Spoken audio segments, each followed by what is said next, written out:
Oke, halo Bro Daniel. Halo Kak Sastra. Thank you ya udah sempatin waktu main ke channelku.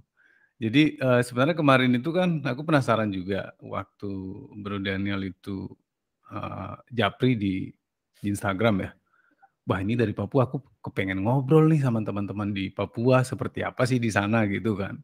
Mungkin Bro bisa perkenalan singkat gitu. Oke, Silakan. perkenalkan nama saya Daniel Sidik.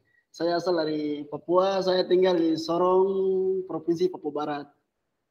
Papua Barat, Kota Sorong ya. Ya, Itu dekat Raja Ampat kan ya, Kota Sorong ya. ya. Kota Sorong tuh ya sebagai kota induk sih mungkin mau ke Raja Ampat harus singgah dulu ke Sorong. Oh gitu, harus permisi dulu ya dari Ya, dari Sorong ya kalau mau Raja Ampat, kalau mau ke Raja Ampat. Sip, sip, sip. Kalau di Kota Sorong sendiri itu berarti kayak pelabuhan dong. ya. Kota Sorong ya mungkin ya dikatakan di situ ya ada bandara yang besar pesawat-pesawat Sriwijaya atau mungkin Garuda juga terus sama pelabuhan pusat transaksi macam pembangunan di kota-kota pemekarannya itu ya itu semuanya dari pelabuhan Sorong sehingga dulu. Nah, aku tertarik nih bahas teknologi, perkembangan teknologi di Papua ya. Karena yang aku lihat sendiri Bro juga kan kebetulan ada buat perusahaan teknologi juga di sana kan dan punya background dulunya kuliah di teknologi juga. Nah, jujur memang aku selama ini nggak banyak punya teman dari timur yang berkecimpung di dunia IT. Mungkin baru inilah, ini mungkin teman pertamaku yang dari timur ya. Nanti akan kita bahas kenapa bisa seperti itu gitu kan. Tapi Oke, mungkin kita coba start dari bisnis atau company yang Bro Daniel sekarang lagi buat. oke.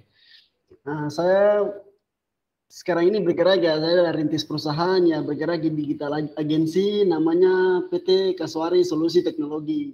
Nah, kalau Mhm. mau kunjungi medianya ya Instagramnya ya .pt Kaswari, ya website www.ptkaswari.com, nah, halaman Facebooknya PT Kaswari juga. Kami, Oke, oke. kami bergerak sudah kurang lebih 2 tahun. Awalnya kami rintis ya dari Jogja ya semasa masih kuliah dengan sementara jalannya ini sama teman-teman ya, yang kuliah semasa. Oh, dulunya kuliah di Jogja. Iya, kuliah di Oke, Jogja. oke, oke. Kuliah di mana tuh kalau boleh tahu?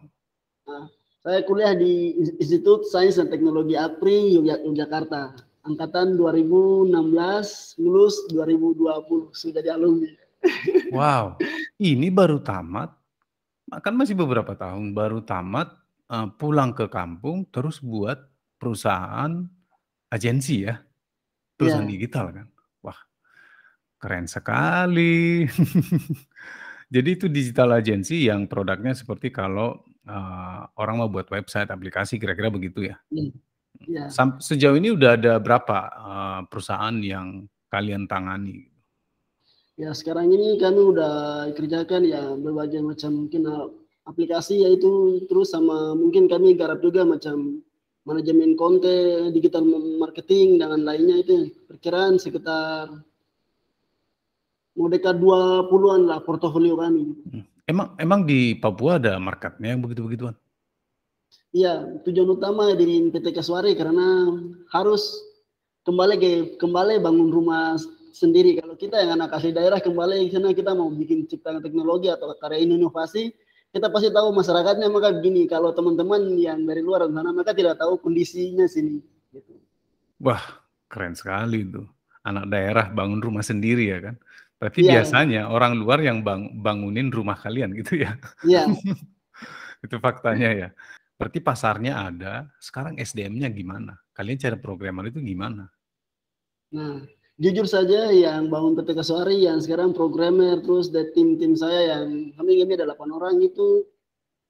Sementara ya saya sama-sama teman dari luar ya, mungkin dari Jawa Tengah, teman-teman seangkatan kuliah. Nah, co-founder saya orang Kebumen, nah itu terus sama-sama mungkin alumni ya beberapa bantu support. Nah, itu ya makanya kami yang bergerak terus ya anak Papua sendiri yang gabung di PT Kaswari itu ya baru 2 orang. Nah, saya dari Papua Barat Sorong ada teman laki-laki namanya Yeremia Worombae, dia dari Mhm. Serui, Papua. Nah itu yang terlibat proyek dan saya kasih dia garap. Gitu. Berarti kolaborasi dengan teman-teman yang sebelumnya, tapi semuanya kalian ini nggak fresh graduated, baru-baru tamat semua nggak yang apa? Ini ibaratnya gini kayak kami ya baru tamat langsung ibaratnya macam modal nekat tabrak saja, entah orang urus legalitasnya bagaimana, cara lobby market gimana, cara bagaimana. Dengan modal tabrak ya saya bawa diri kesempatan di Jogja, saya tanya dosen beberapa yang terlibat di proyek macam pemerintah, saya tanya cara-caranya gimana, komunitas, tanya gitu. Jadi main tabrak aja nih ceritanya di awal ya? Iya main tabrak, pokoknya tabrak aja. Tapi sekarang kan udah punya legalitas, sudah PT ya kan? Ya. Keren. Kalian kayak ikut tender apa sih namanya ya, tender pemerintahan gitu nggak sih? Kalau sekarang yang terkaitan tender pemerintahannya, kami belum ikut ke situ. Kami sekarangnya dari macam pendekatan langsung sih. Soalnya kalau proyek IT beda. Kalau macam teman-teman marketnya kalau di daerah Jawa dan lainnya itu beda. Kita langsung kontak, Zoom meeting atau Google Meet, langsung bicara teknisnya, analisis langsung jadi. Nah beda kalau di Papua sini. Kan target market saya mana di Papua. Itu kita perlu pendekatan langsung macam contoh ini kan orang-orang tua ya, Bapak aplikasinya kayak gini, saya bawa HP kasih tahu kayak gini fungsinya untuk gini, itu baru maka gitu, baru mulai kita menjalani. Kan ini awalnya berarti kan dimulai dari teman-teman ya, teman-teman seangkatan, yuk kita bangun perusahaan yuk, kita buat digital agency yuk gitu. Nah, berarti di sini yang tugasnya, kalian gimana bagi tugasnya? Apakah ada beberapa orang yang cari klien atau beberapa orang yang ngerjain teknis, itu gimana? Kalian pembagian? Tugasnya ya mungkin ya pas pendirian saya sendiri sebagai CEO ya saya mungkin merangkap lobby proyek dan lainnya, mungkin promosi produk kita dan lain. Terus co-founder saya ya dia bergeraknya di macam bantu backup saya, macam dia bergerak di pembukuan dan lain-lainnya gitu sih. Oke. Project terus manajemen tim. Nah, co-founder saya kan dia ada di Jogja situ. Nah, tim kan beberapa sekitaran teman-teman kita dan alumni dan beberapa lain. Nah, dia ya. Oke, jadi selain buat di digital agency, ada kegiatan lain lagi nggak seperti startup atau apa gitu? Nah, kalau itu ya kami juga punya produk yang platform bergerak di sosial enterprise. Nah, itu dari keresahan hati saya ketika di Jogja pas kuliah mau balik ke Papua, lihat ini permasalahan sosial ini terkait masyarakat adat ini ya. Kita kalau di Indonesia Timur itu ya masyarakat adat itu masih kuat lah untuk hak wilayah adat, tanah adat, hutan adat dan lainnya itu masih budayanya kental.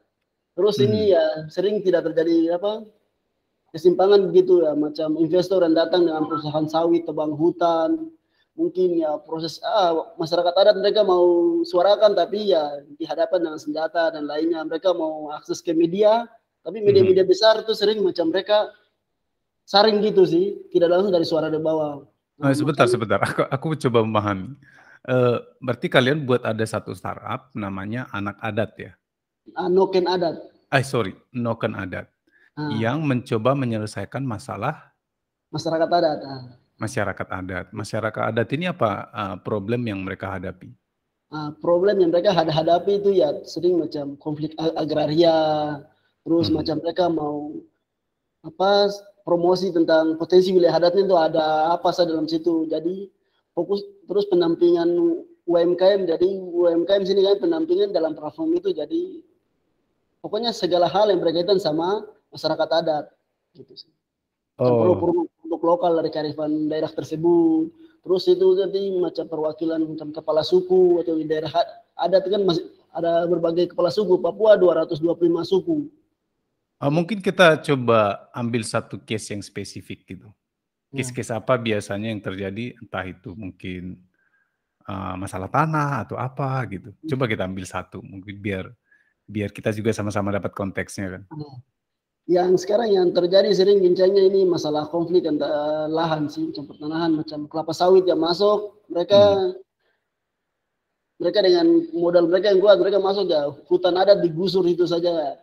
Nah itu yang masyarakat setempat mau menyuarakan, oh ini tanah saya, oh ini leluhur saya mau bicara gitu, tapi oh iya, mungkin aku agak kurang paham ya, hutan adat itu maksudnya seperti apa? Hutan adat itu ya ibaratnya macam hutan atau tanah yang ada di situ di wilayah adat atau masyarakat tersebut dari regenerasi. Bahkan sebelum negara ada, mereka udah mendiami tanah itu. Oh, tapi mungkin nggak tercatat secara legalitas, mungkin gitu ya di Ya, dokumen negara gitu ya kira-kira ya, ya. ya, Oh, makanya oke itu yang oke. kami mau munculkan dengan serba era yang serba digital ini. Orang-orang pada Mhm, buat inovasi produk yang yang kekinian semua, tapi mereka lupa mhm. jati diri atau asal mereka tuh dari leluhur nenek moyang mereka, tanahnya Ya, mereka, budaya mereka. Makanya mhm. platform Nuken Adat ini kami ya visinya teknologi berkolaborasi sama kearifan lokal. Yes, teknologi berkolaborasi dengan kearifan lokal. Itu bentuknya kalian buat app atau, media atau seperti apa? Nah, bentuknya yang sekarang yang kami udah publis itu websitenya itu www.nokenadat.com sama Instagram @nokenadat. Kami mau memulai ya sekarang ini kami memulai bagaimana buat antusias publik mereka tahu bahwa ada platform Noken Adat dengan ikut kegiatan, main di konten macam sering konflik tanah kami mulai angkat di konten pemdesain, angkat di tulisan dan berkaitan itu kami upload publis nanti itu. Oh, jadi konten-konten yang diangkat sekarang berarti sekarang ada Instagram dong? Iya sekarang ada di Apa Instagram. apa konten-konten yang sedang diangkat sekarang? Atau, isu yang terhangat deh baru-baru ini gitu? Ya kami yang isu atau konten yang kami angkat ya kami mungkin lihat macam oh di Papua ini oh ada perusahaan sawit yang masuk tapi mereka tidak apa tidak memberi apa kontribusi manfaat bagi masyarakat setempat yang punya tanah wilayah macam itu ya kami mulai angkat konten macam protes-protes apa isi hati dari masyarakat setempat itu kami disajikan dalam konten itu terus Mhm, macam di Kalimantan terus macam konflik macam sekarang yang pembangunan ibu kota negara baru nah, mhm, IKN itu kan ada masyarakat adat setempat yang mereka punya tanah leluhur sebelum ada negara kan mereka sudah ada situ tapi heeh. sering dengan kebijakan ini ya mereka tidak bisa bersuara. Kami mulai lihat di berita itu kami mulai angkat di situ. Oke oke. Kita coba bergerak sedikit. Kita tahu ya, ada isu tentang ketidakmerataan kan di Indonesia ya, Ya, termasuk juga dalam hal teknologi gitu. Dari sisi pandang Bro Daniel yang kan udah pernah kuliah di Jawa juga ya, dan memang asli anak daerah dari Sorong, lahir di sana, besar di sana. Sejauh apa ketimpangan teknologi itu di sana? Termasuk fasilitas infrastruktur, termasuk juga SDM?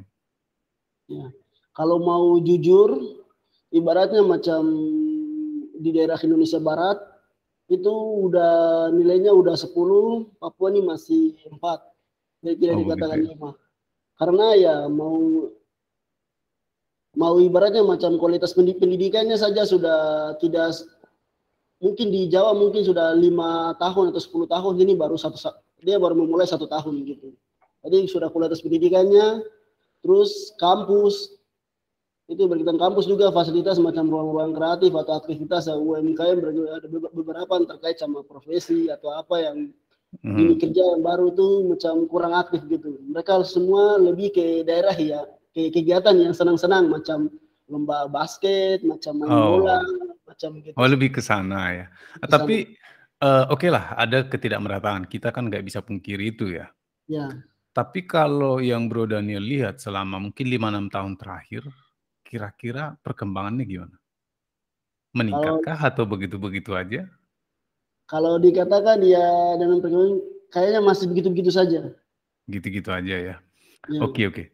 Nah, ini kembali ke pertanyaanku yang di awal. Kenapa aku sangat jarang dan bahkan nggak punya teman yang bergerak di dunia IT, di industri IT, entah itu programmer ataupun yang mungkin posisi lain tapi masih di industri IT, yang dia aslinya anak Papua. Karena kalau dari Papua atau dari timur, mau itu dari NTT, dari Papua kan, secara visual kan langsung kelihatan, iya, ya iya. kan? Mereka nggak perlu kenalkan diri juga, kita udah tahu ini pasti dari timur, tinggal tanya aja, timur yang mana gitu kan. Iya. Menurut Bro, kenapa teman-teman kita yang dari timur jarang jadi programmer? Karena begini, yang menurut ini saya sering pengalaman saya sendiri ya, mungkin waktu kuliah, mungkin mau magang, mungkin mau cari gitu lah. Karena sering macam mereka sudah macam sering macam ini bukan semua, mungkin beberapa yang mereka lihat oh ini anak-anak timur pasti mereka masih cap bilang oh ini kerjanya tidak sungguh-sungguh, pasti apa buat-buat rese gitulah. Mungkin mereka tidak, kalau kita bangga jadi programmer, mereka bilang, masa mereka macam kurang percaya gitu. Oh, berarti Dibandingkan, ada stigma ya. Tapi ya, jujur aja sih, Bro. Karena aku pikir gini ya, teman-teman dari timur juga kan banyak yang kuliah di Jawa, bahkan di Medan juga ada. Aku sering ya, lihat mereka di sini. Dan ada juga yang kuliahnya informatika gitu kan. Dan memang kalau yang tadi, jujur aja aku juga masih punya stigma begitu, jujur aja. Tapi stigmanya mungkin lebih begini, contoh nih ya, anggaplah Bro Daniel tiba-tiba datang sama aku nih, aku mau, ini dong cari tempat magang gitu kan. Karena sebelumnya di databaseku, di database pikiranku nggak pernah ada, teman yang seperti ini di industri ini. Pastilah, yakin? Apa kita nggak nyanyi aja? Gitu. Kok jadi atau programmer nyanyi aja? main bola di kantor. Iya, atau kayaknya lebih cocok kita main bola deh. Atau jadi ini, maaf ya, di bagian Rapper, security. Maaf security ya, itu. bukan ini, tapi kan itu banyak ya. Ya, Aku juga ada seperti itu, walaupun sedikit. Walaupun sedikit, ya kan, eee, warna kulit, ras, nggak ada hubungannya dengan teknologi kan. iya, Sebenarnya nggak ada gitu, karena teknologi itu kan nggak punya suku dia, nggak punya ras dia, nggak punya agama malah kan. iya, Jadi aku rasa siapapun bisa masuk kemari. bisa. Tapi itu nyata ya, jadi ternyata kalian juga punya kendala, bahkan hanya untuk masuk pun, untuk jadi ya mau jadi cari tempat magang pun susah ya berarti ya? Bisa. Langsung ada stigma, "Wah ini gawat nih, rese nih," gitu ya. Iya iya iya. Nah selain itu apa Bro? Selain itu, mungkin ya mungkin tanda kutip tidak semua, tapi tidak Mhm. semua ya. Iya tidak Tapi semua. beberapa ya macam Herlet bergerak itu beberapa antusias open itu macam komunitas lokal macam JavaScript itu macam JavaScript Jogja atau dan lain-lain nih teman-teman yang Mhm. bergerak itu. Ketika kita mau datang bawa diri mereka lebih respon, mereka langsung rasa gitu itu yang saya rasa respect sekali gitu. Oh justru kalau di komunitas responnya beda ke kalian, lebih ramah gitu ya? Kalau di komunitas lebih ramah, malahan lebih dispesialkan gitu sih. Oh iya iya iya. Berbanding terbalik ya? Ya berbanding terbalik. Tapi ada nggak kejadian begini? Mungkin dia kan udah kuliah, Hmm. anggaplah entah kuliah di Jawa atau di mana, terus karena dia nggak punya kesempatan, karena ada stigma atau yang lain, akhirnya dia pulang kampung, Weh, kalau itu banyak banyak sekali. banyak kali ya. Sedangkan itu mungkin sudah mungkin 80% lah atau 70% teman-teman yang pada kuliah di luar Papua. Mhm, Kebanyakan mereka lebih kalau ambil topik kerja praktek atau mau magang atau tugas akhir, mereka kebanyakan lari ke Papua atau lari ke daerah yang itu. Supaya nanti mhm. kalau mau ambil data kan hanya pergi lapor di pemerintah setempat atau lapor dinasnya hanya ambil pulang skripsi jadi. Mau dosennya dosen penguji mau menguji maka tidak tahu ini keadaan sana maka hanya ACC. Kadang-kadang itu yang lulus-lulus gitu yang kadang-kadang belum siap di industri ya dunia kerja itu sih. Itu yang Oke oke. Nah, eee, aku yakin walaupun di timur pasti kan ada kebutuhan programmer juga paling enggak kan di pemerintahan. Biasanya kan mereka juga punya staf-staf ahli kan untuk membantu. Mereka susah nggak cari programmer di sana? kalau yang dari yang sekarang saya lihat sering itu tidak ada yang dipercayakan terlibat langsung dengan anak daerah. Maka sering macam proyek, ya sering lemparnya keluar dari teman-teman di daerah Jawa, daerah Makassar itu yang Oh, sering buat aplikasi sistem. Tapi sistemnya yang dibangun di Papua ini tidak hanya sekedar buat sistem jadi tidak terawat baik dia terurus hanya ambil duitnya hilang terus kebanyakan mhm. blokir kayak macam kisaran dari macam proyek IT nilainya segini mereka mintanya lebih dari segini itu yang kadang itu salah satu keresahan itu buat saya buat PT Kasware karena Mhm. sering kan blokir mereka tahunya macam proyek pemerintahan dananya besar mereka mintanya mereka ambil berapa persen sedangkan nilai programmer nilai proyeknya kecil bawah nah itu yang kadang udah buat cap macam orang sering bilang oh ini kalau programmer harganya tidak wajar nah itu yang buat saya broker kita broker kayak itu kita harus aduh Harga tidak wajar tadi, terlalu mahal atau gimana? ya terlalu mahal mereka ambil Terlalu mahal. terlalu mahal terus Macam mereka datang sini ya hanya modal kenal orang, hanya ambil proyek, macam proyek provinsi, dananya hampir besar-besaran gitu ke sana buat sistem, tapi mereka tidak tanggungan moral untuk bagaimana aplikasi ini bisa selesaikan masalah di sini atau berikan kontribusi. Hanya datang berikan aplikasi tambah masalah lagi. Yang seharusnya mengurangi masalah ini malah nambahin ya. Nah, itu terjadi apakah karena memang kekurangan SDM atau gimana di sana? Sampai mereka akhirnya keluar. Kalau jujur itu kekurangan SDM sih. Kekurangan SDM ya. Jadi terpaksa ya mereka harus pakai tenaga dari luar, yang paling dekat mungkin Makassar lah ya. Ya, Makassar atau kebanyakan Bandung, kebanyakan Jakarta.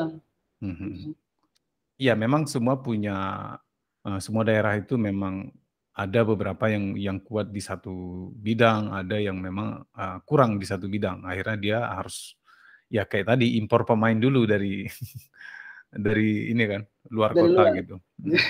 Tapi itu kan jadi bentuk keresahannya dari Bro Daniel juga kan. Sama seperti yang Bro bilang tadi di awal, kembali membangun rumah sendiri gitu kan.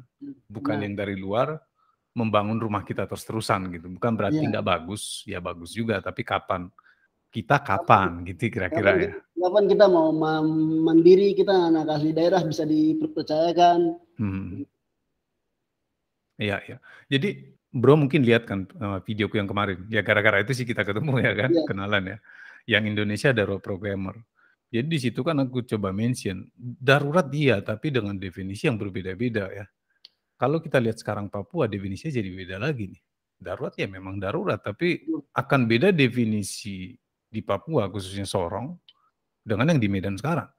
Dengan yang di Jakarta gitu kan, semuanya darurat. Jadi kalau kita simpulkan darurat di Sorong sekarang adalah pertama memang sangat minim SDM ya kan.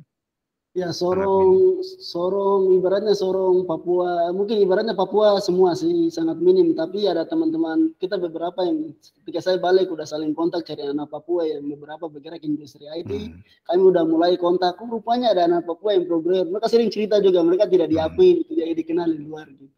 Oke, berarti sebenarnya ada, tapi kita butuh satu wadah. Iya. Supaya kita bisa ketemu sesama anak daerah, kita bisa mikir bareng, kita bisa diskusi bareng.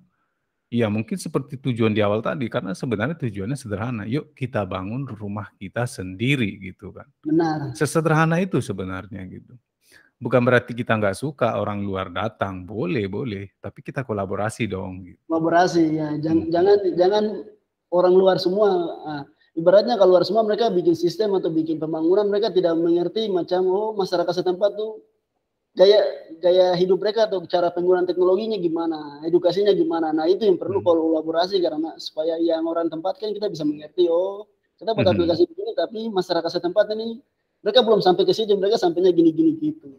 Iya. Ini mulia sebenarnya tujuannya. Mungkin aku mau nanya harapan Bro nih, sebagai anak daerah yang sudah pernah merantau ke Jawa juga, dan udah coba mulai buat perusahaan digital, walaupun pada awalnya main tabrak aja ya kan. Tapi sekarang buktinya kan berhasil kan, ada PT, sudah ada portfolio, ada tim gitu kan. Dan Bro, aku rasa walaupun yang di Jawa sekalipun, kita bukan banding-bandingkan ya. Nggak semua orang punya mental seperti itu.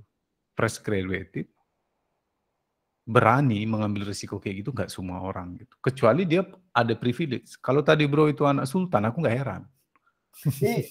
Dari nol modal kerja project freelancer yang garap web company profil dari semester 6, 7 ya dari dana itu ya makanya buat legalitas. Oh iya, memang udah ditabung terus akhirnya buat. Waduh itu sebenarnya perjuangannya menurutku luar biasa sih, bisa menginspirasi lah untuk teman-teman yang lain ya. Karena kan banyak juga teman-teman yang mereka juga sedang ada dalam kondisi mencari kerja kan. Mereka mungkin baru tamat, aduh nggak ketemu kerjaan, dan mereka mulai mengeluh tentang A, B, C, D gitu. Mereka mulai merasa tidak adil begitu kan. Aku pikir kalau soal rasa tidak adil, ketidakmerataan, kayaknya kita perlu belajar ke timur gitu. Biar kita paham. seberapa tidak meratanya di sana gitu. Nah, kembali ke pertanyaan Bro, apa harapan Bro untuk Papua atau Timur 10 sampai 20 tahun ke depan?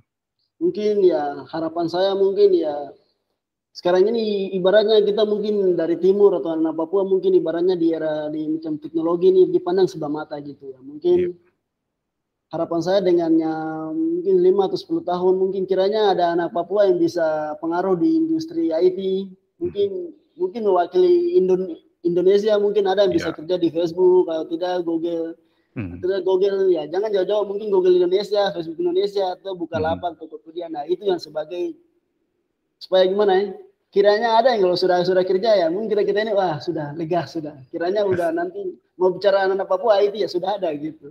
Iya, menarik sekali. Nah, kira-kira kita ada yang dari komunitas, apa yang bisa kita bantu untuk teman-teman di Papua? Nah, sebenarnya ini ya di Papua juga udah ada beberapa komunitas yang lokal, tapi mereka keterbatasan koneksinya keluar kan teman-teman yang dirikan komunitas ini ya lulusannya dari Papua sini juga, tapi ya mereka juga sering macam buat project ini ya skill mereka ya bisa lah udah bisa berbagi portofolio mereka di Jayapura. Nama komunitasnya Sakode.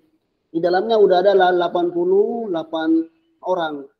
Wih, itu Sakode ya namanya ya? Itu mereka buatnya di mana komunitasnya? Media online-nya apa? Pakai apa? Komunitasnya sekarang berdomisili di Jayapura. Media online-nya ya Instagram Sakode. Itu Sakode.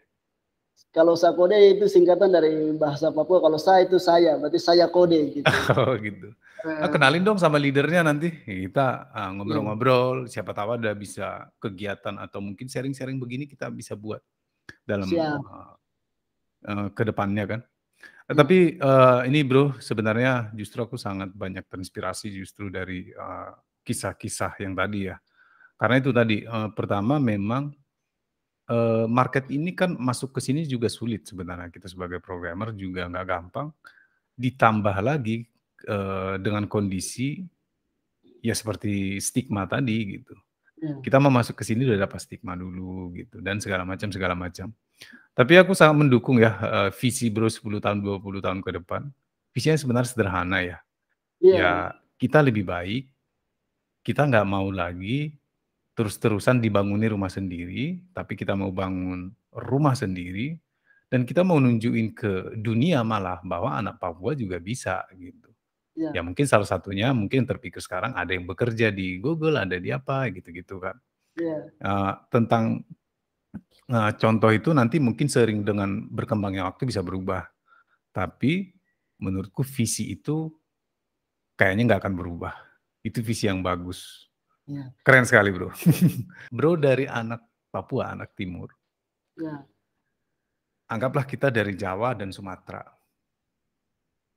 Kira-kira apa pesan Bro untuk teman-teman kita yang sekarang mungkin susah cari kerja, susah diterima, atau ada perusahaan yang mereka menganggap harus cari spek dewa gitu. Atau ada yang merasa mungkin underappreciated, mungkin gajinya entah kurang atau gimana. Kayaknya kita perlu belajar dari Bro. Kira-kira apa pesannya? Apa yang bisa dibagi ke kita gitu?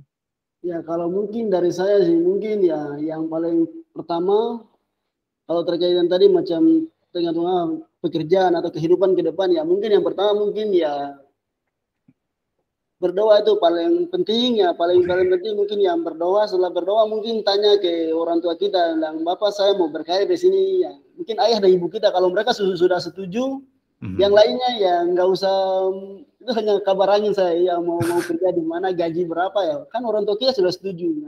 Iya. Dari situ ya mungkin pelan-pelan ya mungkin naik level tidak mungkin baru gimana ya baru mau memulai sudah harapan tinggi ya tidak mungkin sampai situ mungkin dari bawah ya tadi saya bilang modal nabrak sih kalau perusahaan yang besar atau perusahaan sana ya kalau kita tidak modal nabrak tidak bawa diri sebelum memulai sudah minder sama saja aduh.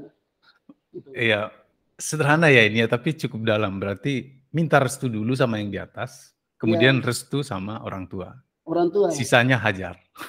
Sisanya hajar. Nah, Sama seperti saya bikin ini PT Kaswari ini ya, sebelum Heeh. saya kan mau lulus, ada mungkin keluarga itu mereka tanya bilang, "Kamu balik masuk PNS, balik maju honor Mhm. sini." Langsung saya bilang, saya telepon bapak saya, mama saya ke saya, "Bapak, mama, saya lulus saya mau bikin perusahaan bergerak di sini." Karena Mhm. bapak mama tanya, "Kamu kenapa mau di sini?" Saya bilang, "Saya mau beri apa, setidaknya mau beri kontribusi bagi Papua sih, saya mau masuknya beri IT gitu sih." Makanya itu, maka tanya, "IT apa?" Kadang saya jelasin mereka lagi, itu Nah, semua. Nah, dengan begitu mereka mulai pelan-pelan, maka awalnya pelan-pelan, maka bilang, "Ini sudah, kau jalan sudah." Makanya sampai sekarang ini ya mau tahu mau apa, saya modal nabrak saja. oke, ini menarik sekali ya diskusi kita, Bro. Kapan-kapan aku mau main lah ke Papua ya, atau mungkin ya sambil jalan-jalan ke Raja Ampat, mungkin kita bisa buat kayak acara atau apa di sana gitu kan, kayak meet up gitu. Siap, Nah, siap. sebelum ke sana mungkin nanti, aku akan buat link, jadi kita akan coba buat satu komunitas baru, initiate komunitas baru yang bisa, sebagai wadah lah ya, wadah dari kota-kota yang jarang dapat atensi gitu. Padahal di sana sebenarnya ada orangnya gitu, contohnya ya Sorong gitu.